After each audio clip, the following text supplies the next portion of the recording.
198 paesi del mondo collegati per un evento, qual è il Giro d'Italia, offre una dimensione della visibilità della manifestazione sportiva, il cui valore abbraccia anche aspetti come turismo, economia ed ecologia. In questa 103esima edizione della Corsa Rosa, la tappa che precederà la Conegliano Valdobbiadene nel Trevigiano sarà la Cervia Monselice, il 22 maggio, presentata nel comune della Bassa Padovana alla presenza di tanti campioni internazionali e veneti di origine. La frazione che partirà da Cervia con arrivo a Monselice sarà una frazione, diciamo così, interlocutoria per tantissimi chilometri, un percorso pianeggiante alla vigilia tra l'altro di una frazione importantissima, la tappa cronometro da Conegliano a Valdobbiadene. C'è questo finale particolarmente interessante con le salite di Passo Roverello e di Calaone che dovrebbe mettere quel pepe, diciamo così, dovrebbero contribuire a mettere quel pepe nel finale per renderla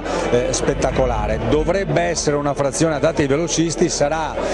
interessante capire se le squadre appunto dei velocisti si fideranno delle loro ruote veloci e controlleranno la gara, perché non è detto che tutti riescano a superare le asperità che ci sono nel finale. Monselice ha la fortuna di avere per il 2020 questa bellissima tappa, una tappa che sulla carta è prevista una volata, però non è detto, è anche una finale,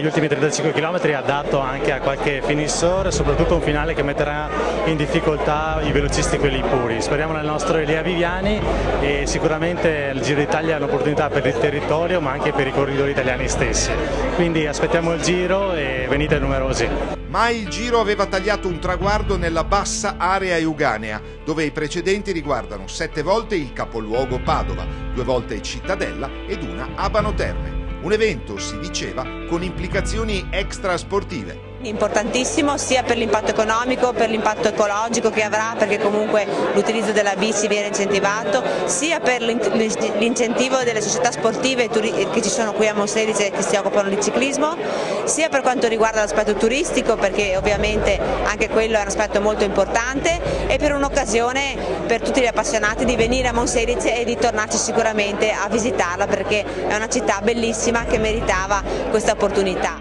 Una realtà che farà gravitare in tutta la nostra provincia un grande entusiasmo, una grande partecipazione di turismo, una grande conoscenza delle nostre città. Ricordiamo Monselice, una delle città murate del Veneto, che traina un po' tutto il percorso appunto regionale. Sicuramente un aspetto anche di carattere culturale e sportivo legato alla formazione dei nostri ragazzi, alla vita sociale di quello che è la sicurezza stradale. Sono tutti elementi questi messi assieme, turismo, sport, cultura legato a questo, che fanno Monselice un punto di riferimento per dialogare, per parlare, per fare conoscere sempre di più queste tematiche che hanno un valore veramente importante. È un'occasione importantissima per lo sport locale,